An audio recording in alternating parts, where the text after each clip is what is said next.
Property में नुकसान कैसे होता है, चंद अहम टॉपिक्स, चंद अहम बातें आपके साथ शेयर करेंगे। फर्स्ट ये कि किसी दोस्त ने या किसी रिश्तेदार ने कह दिया जी फलानी सोसाइटी में इन्वेस्टमेंट करनी चाहिए, तो उसके कहने पे आके इन्वेस्टमेंट कर देते हैं। सेकंड ये आता है जी एक एजेंट जो है वो बड़ा नेक है, दीनदार है, दाढ़ियाँ रखी हुई हैं, 5 वक्त के नमाजी हैं, तो इस तरह के जी लोग आते हैं, इन्वेस्टमेंट कर देते हैं, फिर नुकसान होते हैं। तो चंद अहम टॉपिक्स जो हैं वो हम बाकी आपको वीडियो के ज़रिए आपको सारी चीज़ें तफसील के साथ बताएंगे। अस्सलाम वालेकुम जी। तो नाज़रीन, आज मैं आप लोगों के साथ डिस्कस करूंगा जो लोग प्रॉपर्टी ख़रीदने के ख्वाहिशमंद हैं, जो किसी भी सोसाइटी के अंदर प्रॉपर्टी ख़रीदते हैं, tips to buy real estate. Real estate में इन्वेस्ट करते वक्त, प्रॉपर्टी में इन्वेस्ट करते वक्त आपको किन चीज़ों का ख्याल रखना चाहिए। आज हम आपके साथ ऐसे पॉइंट्स लेकर आए हैं, ऐसे टॉपिक्स लेकर आए हैं जिनमें चंद एक चीज़ें हैं, 3-4 पॉइंट्स मैं आज आपके साथ डिस्कस करूंगा। अगर आप इन पॉइंट्स पे अमल करेंगे तो आपको प्रॉपर्टी ख़रीदते वक्त आपको बहुत ज़्यादा इन चीज़ों की नॉलेज होगी और आप बेहतर तरीके से अपनी इन्वेस्टमेंट कर सकते हैं।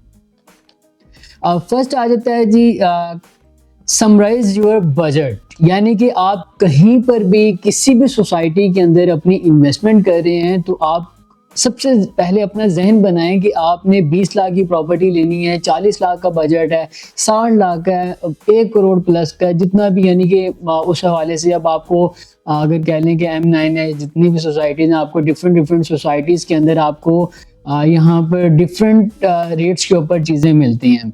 तो एक तो आपने अपने फर्स्ट ऑप्शन ये है कि बजट का आपने ख्याल रखना है कि आपका बजट कितना है, तो फिर बजट के मुताबिक आप अपनी सोसाइटी के अंदर जाएं, ठीक है। अब सेकंड ऑप्शन ये आता है चूज अ सोसाइटी सिटी।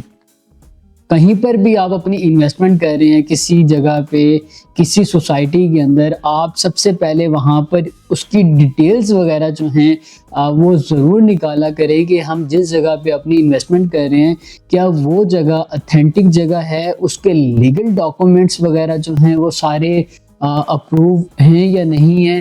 क्योंकि डॉक्यूमेंटेशन मैं समझता हूँ कि जो भी बंदा इन्वेस्टमेंट कर रहा है उसको ये चीज़ें देखनी चाहिए। और फ्यूचर एस्पेक्ट्स क्या चीज़ हैं, क्या फ्यूचर में उस सोसाइटी का कोई अच्छा फ्यूचर है, पॉजिटिव रिस्पांस है, नहीं है, ये चीज़ें भी अगर आप देखेंगे तो आपको बहुत फ़ायदा होगा। अच्छा जी, तीसरी चीज़ और अहम चीज़ आती है be aware of words of mouth. यानी कि अब होता ही है कि अभी फॉर एग्जांपल कोई भी है, अब किसी ने भी कह दिया, हमारे रिश्तेदार ने कह दिया, हमारे दोस्त ने कह दिया कि यार मैंने इस फलानी जगह पे मैंने इन्वेस्टमेंट किया, मैंने प्लॉट लिया है, मैंने घर लिया है या मैंने फ्लैट लिया है, वट एवर कुछ भी लिया है, कुछ भी परचेज किया है, तो यार आप भी इस जगह पे करें। अब जी दूसरा बंदा सिर्फ उसके कहने पे, उसके मशवरे पे वो उस जगह पे आके अपनी प्रॉपर्टी वट एवर कुछ भी परचेज कर लेता है, लेकिन उसको उस जगह का नहीं पता, उसको उसका फ्यूचर का नहीं पता, उसको उसके बैकग्राउंड का नहीं पता, उसके लीगल डॉक्यूमेंट्स का नहीं पता, तो वो आपके कहने पे आके वो इन्वेस्टमेंट कर देते हैं। और बाद में होता ही है कि वो बेचारे आगे पीछे ख्वार हो रहे होते हैं कि यार हमारे साथ ये हो गया, ये हो गया, फिर वो सोसाइटी बुरी हो जाती है या वो एजेंट बुरा हो जाता है जिसने आपको प्रॉपर्टी लेकर दी हुई होती है। हालांकि आपको ये चीज़ें जो हैं खुद सोचनी चाहिए जब आप अपना पैसा वहाँ पर इन्वेस्ट कर रहे हैं। अच्छा जी, चौथी चीज़ आ जाती है जो बहुत मैं समझता हूँ कि अहम है, चूज़ एजेंट वाइजली। अब आपका जी खैर आप इन सारे स्टेप्स से नीचे आते हैं, आपने सारे स्टेप्स को फॉलो कर लिया, ठीक है। अब आखिरी स्टेप जो आता है जब आप अपनी प्रॉपर्टी लेने की तरफ जाते हैं, आप एक रियल स्टेट एजेंट का इंतखाब करते हैं। अब इसमें होता ये है कि काफ़ी सारे एड्स चल रहे होते हैं, टीवी के ऊपर कह लें, आजकल हमारा सोशल मीडिया का जो नेटवर्क है उसके ऊपर इस तरह की काफ़ी सारी चीज़ें हैं।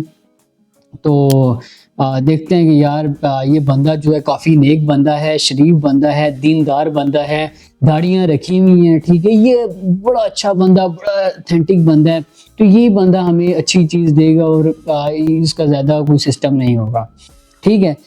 तो अभी बहुत सारे, कुछ नहीं, बहुत सारे लोगों का यही कॉन्सेप्ट होता है कि यार ये बंदा दीनदार है, इसी से हमें प्रॉपर्टी परचेज करनी चाहिए। बल्कि मैं तो समझता हूँ कि यार آپ جس بندے سے بھی پراپرٹی لے رہے ہیں، چاہے وہ دین کا لبادہ اوڑھا ہوا ہے، ہمارے یہاں تو زیادہ تر یہی ہوتا ہے کہ دین کا لبادہ اوڑھ کر لوگ جو ہیں وہ اپنا منشن بیچتے ہیں. اب اس میں ہمارے اکثر ڈیلر بھائی اعتراض بھی کریں گے، کمنٹ پاس بھی کریں گے کہ یہ تم نے کیا کر دیا. دیکھیں یہاں پر میں بڑی معذرت کے ساتھ میں ان سے یہ کہوں گا کہ میں اگر یہاں پر کیمرے کے سامنے بات کر رہا ہوں نا، میں وہی بات کر رہا ہوں جو میں پیچھے بات کرتا ہوں.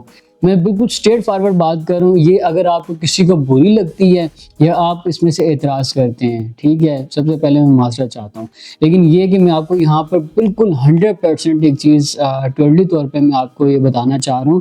تو اس میں جو بھی بائر ہے، جو بھی کسٹمر ہے، وہ بھی اس چیز کا خیال رکھا کرے، کیونکہ وہ بیچارے ان لوگوں کے ہاتھوں چڑھ تو جاتے ہیں لیکن بعد میں ان کو احساس ہوتا ہے کہ یار ہم نے کیا کر دیا.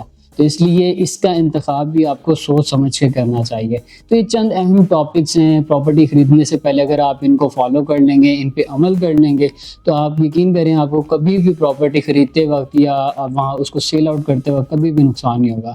تو مزید آپ کی کسی بھی حوالے سے کوئی بھی کیوری ہو تو آپ جو ہماری ٹیم جو ہے اینی ٹائم یہاں پر کانٹیکٹ کر سکتے ہیں. اسی کے ساتھ مجھے دیجیے اجازت، ملتے ہیں نیکسٹ ویڈیو کے اندر. تھینک یو، اللہ حافظ.